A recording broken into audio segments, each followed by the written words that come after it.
Assalamualaikum warahmatullahi wabarakatuh, and very good morning to all of you guys. Pada pagi ini saya ingin membuat syur.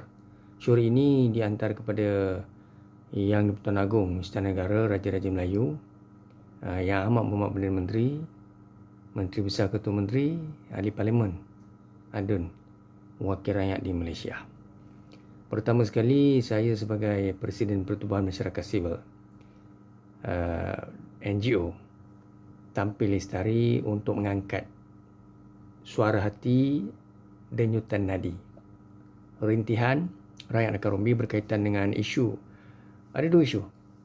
Walaupun berbanyak kali telah saya cadangkan usul ini kepada Kerajaan Pakatan Harapan sebelum ini dan juga Kerajaan Keluarga Malaysia di bawah kepimpinan Yang Amat Berhormat Datuk Seri Ismail Sabri.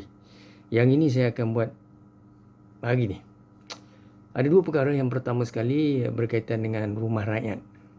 Khususnya saya mendapat laporan dan saya menyantuni turun padang melihat dan memantau beberapa keluarga yang tidak memiliki rumah.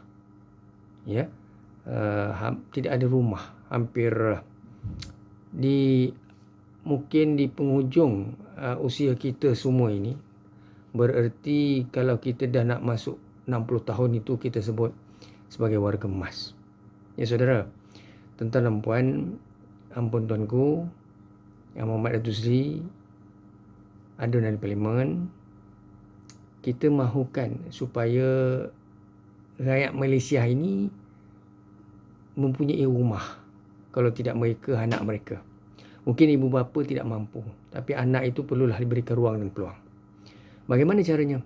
Kalau kumpulan B40, sudah pasti mereka sangat sukar untuk membeli rumah.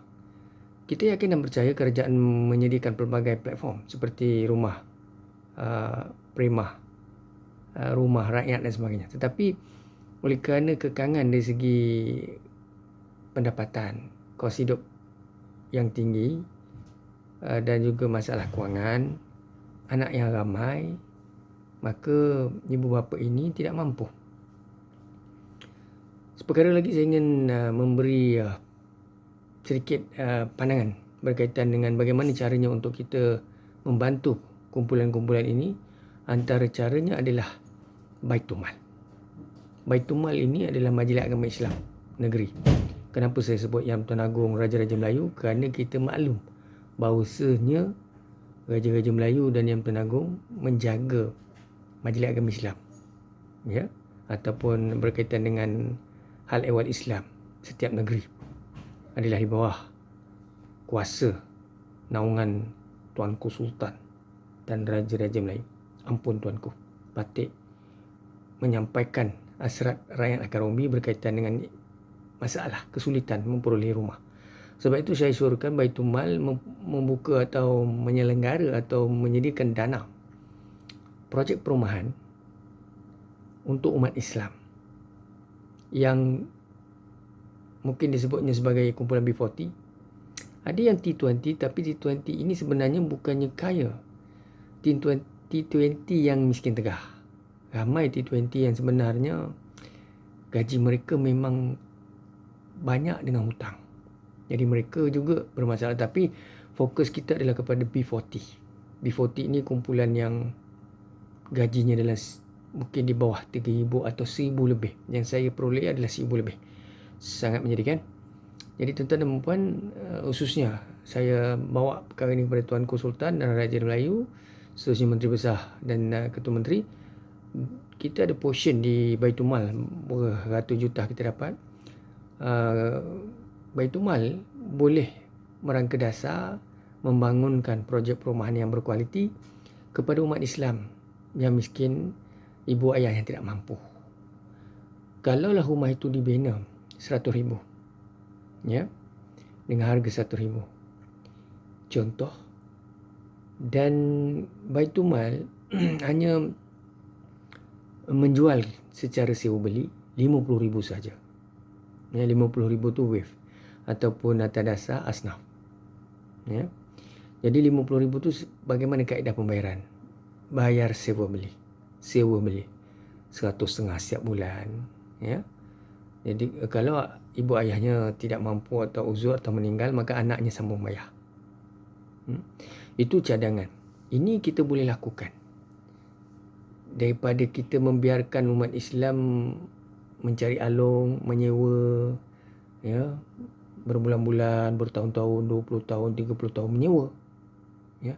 Bagaimanakah institusi Islam ini seperti ketua pengarah, ya, pengarah Jabatan Agama, pengurusi Majlis Agama Islam berfikir di luar kotak, mencari solusi, menyelesaikan masalah. Maka saya antara rakyat Malaysia, pemikir, presiden NGO, aktivis yang sentiasa tampil lestari, memberikan pandangan, menghantar proposal, cadangan, perintah kerja kepada pelbagai pihak, ketua jabatan, kerajaan, pemimpin dan sebagainya. Maka itu telah saya lakukan daripada usia saya 20 tahun sehingga sekarang usia saya 47. Macam-macam pandangan, cadangan. Ada menteri, kementerian, jemaah menteri mengambil pandangan ini dan melaksanakan sebagai dasar negara.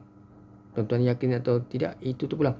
Tapi apapun saya lihat dan saya tahu dan saya perhati, saya rasa bersyukur, bukannya riak takabur, tetapi kalau bukan saya di atas, kalau bukan saya menjadi ketua jabatan, cukuplah saya sekadar apa yang saya ada. Maka saya menyumbangkan idealisme, pemikiran kepada komuniti, kepada stakeholders, internal and external stakeholders, kepada pemimpin, kepada Tuan Sultan dan Raja-Raja, kerana Tuan Sultan dan Raja-Raja sentiasa mengalalkan pandangan rakyat akan umum. Begitu juga pemimpin-pemimpin. Kalau kita ada kuasa, kalau saya ada kuasa kedudukan, saya boleh lakukan pelbagai perkara. Tetapi itulah kerana kuasa saya terhad. Apapun tuan-tuan, satu lagi, Baitulmal juga perlu memikirkan. Cadangan saya ramai ibu tunggal atau rakyat yang miskin, warga emas dan sebagainya, mereka mencari alung ataupun mencari pusat peminjam wang swasta sehingga mereka diberi tekanan, diugut, ya, kadar bunga yang tinggi, diancam keselamatan, ada yang murtad dan sebagainya. Jadi saya syorkan kepada Baitulmal dan Jabatan Agama Islam, Majlis Agama Islam, supaya mewujudkan satu tabung khas, iaitu tabung ini disebutnya pinjaman tanpa faedah. Kalau dipinjam 10,000, 10,000 bayar balik. Kalau dipinjam 50,000, 50,000 bayar balik. Tak ada bunga, tak ada pentadbiran, tak ada kos pentadbiran. Kita boleh buat. Kalau rasa tak nak bagi percuma, tak nak bagi atas dasar asnaf, tak nak bagi, rasa takut duit akan susut, buat macam ni. Cadangan saya iaitu bagi pinjam, mereka bayar. Tapi dengan tidaklah bulanan yang tinggi, yang mereka mampu, tetapi mereka tetap bayar, tidak ada faedah. Jangan libatkan had umum. Ya, warga emas ni memang dah tua. Kalau dia tak boleh bayar, dia ada penjamin lah, iaitu anak dia, keluarga dia. Saya rasa kalau isu ini Baitulmal dan Majlis Agama boleh angkat kepada Tuanku Sultan dan Raja-Raja Melayu, selesai. Persoalan sekarang adalah mengapa ketua-ketua jabatan, ketua pusat tanggungjawab, ketua pengarah Baitulmal Majlis Agama ini tidak mahu mencadang pelbagai idealisme, ya, kepada Tuanku Sultan dan Raja-Raja Melayu.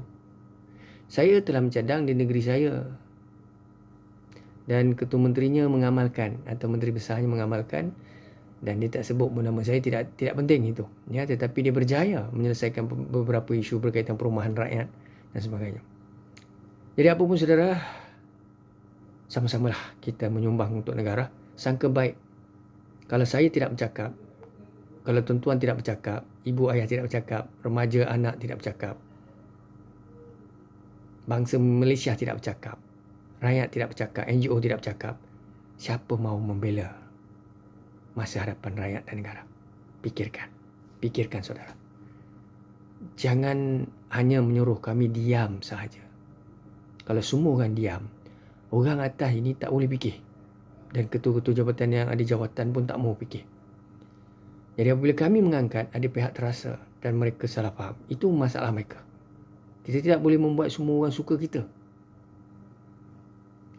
Asalkan kita buat benda yang baik. Orang suka tak suka itu masalah mereka. Datuk Najib orang tak suka, Anwar Ibrahim orang tak suka, Lee Kim Chiang orang tak suka. Tun Mahathir orang tak suka, Muhyiddin Yassin orang tak suka. Ada suka, ada tak suka, ada suka, ada tak suka. Saya Anwar Fahmi, ada yang orang suka, ada orang tak suka saya. Saya tidak boleh bantu. Macam tuan-tuan dan puan yang dengar video ni pun sama. Ada orang tak suka tuan-tuan, ada orang suka tuan-tuan. Asalkan kita buat benda yang baik. Ya, baik, kita tak menyusahkan dia orang, sudahlah. Ya. Sangka baik. Berjuang untuk rakyat. InsyaAllah. Kalau saya ada kudrat, saya ada jawatan, saya ada kedudukan, insyaAllah saya akan buat yang terbaik. Tapi setakat hari ini, inilah kedudukan saya. Alhamdulillah, syukran. Syukran. Ya, syukur kepada Allah. Assalamualaikum warahmatullahi wabarakatuh. Syukran Andra. Assalamualaikum warahmatullahi wabarakatuh.